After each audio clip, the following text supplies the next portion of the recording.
Hyderabad Amberpet detective SI Bhanuprakash Reddy విచారణలో పోలీసులకు సహకరించడం లేదని తెలిసింది. ఆన్లైన్ బెట్టింగ్లకు బానిసైన భానుప్రకాష్ రెడ్డి కోటి రూపాయల వరకు అప్పులు చేసి నేరస్తుల నుంచి రికవరీ చేసిన బంగారాన్ని సైతం తాకట్టు పెట్టి సస్పెండ్ అయ్యారు. డబ్బు కోసం సర్వీస్ రివాల్వర్ను సైతం తాకట్టు పెట్టారనే ఆరోపణలున్నాయి.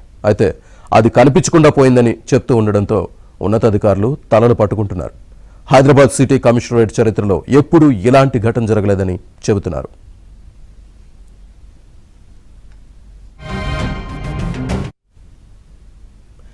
ఏపీలోని రాయచోటికి చెందిన భానుప్రకాష్ రెడ్డి తెలంగాణలో నాన్ లోకల్ కోటాలో 2020 బ్యాచ్ సివిల్ ఎస్ఐగా ఎంపికయ్యాడు. గతేడాది అంబర్పేట పిఎస్కు డిఎస్సీగా వెళ్లాడు. అయితే ఎస్ఐగా ఎంపికైనప్పటి నుంచి అతడు ఆన్లైన్ బెట్టింగ్లకు అలవాటు పడ్డాడని సమాచారం.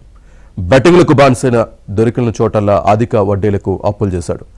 4 ఏళ్లలో కోటికి పైగా అప్పులు చేసినట్లు విచారణలో గుర్తించినట్టు తెలిసింది. అతడి తల్లి కొంత వ్యవసాయ భూమిని అమ్మి కొడుకు చేసిన అప్పుల్లో 45 లక్షల వరకు తీర్చినట్లు గుర్తించారు. అయినా అతడు బెట్టింగ్ను మానుకోలేదు. వచ్చే జీతం సరిపోకపోవడంతో స్టేషన్లో తోటి ఉద్యోగుల వద్ద కూడా అప్పులు చేసినట్లు విచారణలో తేలింది.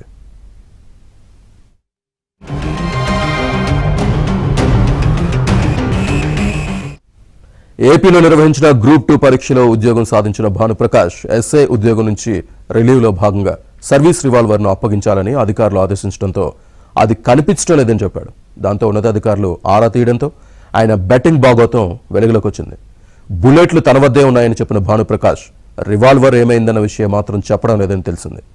డబ్బు కోసం ఖాళీ రివాల్వర్ను కూడా ఆయన తాకట్టు పెట్టినట్లు ఉన్నతాధికారులు నిర్ధారణకు వచ్చినట్లు సమాచారం.